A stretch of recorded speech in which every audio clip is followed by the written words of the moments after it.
एक सूरजपुर नाम का गांव था। उस गांव में मनीष नाम का एक गरीब लकड़हारा रहता था। मनीष सुबह जल्दी काम पर जाता था ताकि थोड़े ज्यादा रुपए कमा पाता। मनीष घने जंगल के बीच में पेड़ काटने जाता था क्योंकि वो जगह सुनसान थी और जहां जानवरों का खतरा रहता था। इस वजह से उसे पेड़ काटने पर थोड़े ज्यादा रुपए मिलते थे। पर उस दिन मनीष के सिर में बहुत दर्द हो रहा था। इस वजह से मनीष जल्दी घर लौट आता है। उसके बाद मनीष खाना खा के सो जाता है। मनीष अगले सुबह फिर काम पर जाता है।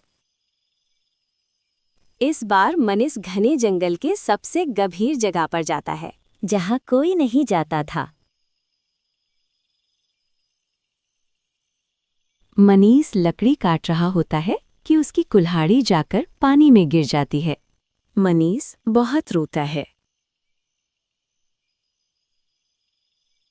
उसके बाद मनीष पूरी तालाब में बहुत धुनता है।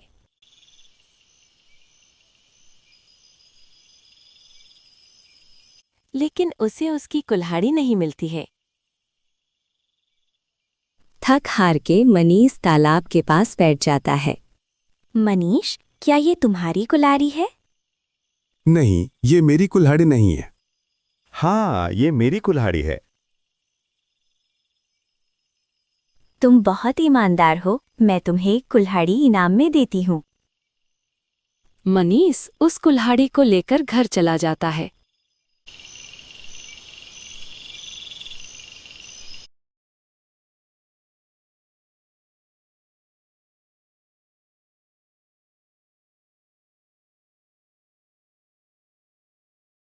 उसके बाद मनीष खाना खा के सो जाता है। कुछ ही दिनों में मनीष का एक अच्छा घर बन जाता है। मनीष को अब किसी चीज की परेशानी नहीं होती।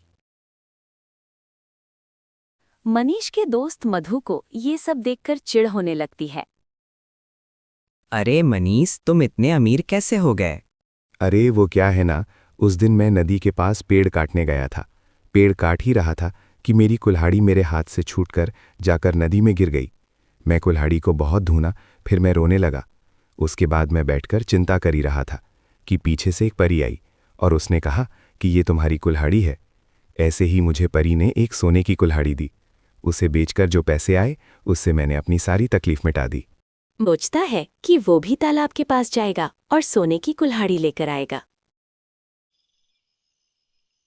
मधु अपनी कुल्हाड़ी लेकर उस तालाब की ओर निकल जाता है। मधु जानबूझकर अपनी कुल्हाड़ी नदी में फेंक देता है और रोने का नाटक करने लगता है। मधु, क्या ये तुम्हारी कुल्हाड़ी है? हाँ, ये मेरी कुल्हाड़ी है। तुम झूठे हो, ये तुम्हारी कुल्हाड़ी नहीं है। परी चली जाती है और मधु को कुछ नहीं मिलता है। तो बच्चों, इससे हमें सीख मिलती है, लालच में आकर कभी झूठ नहीं बोलना चाहिए।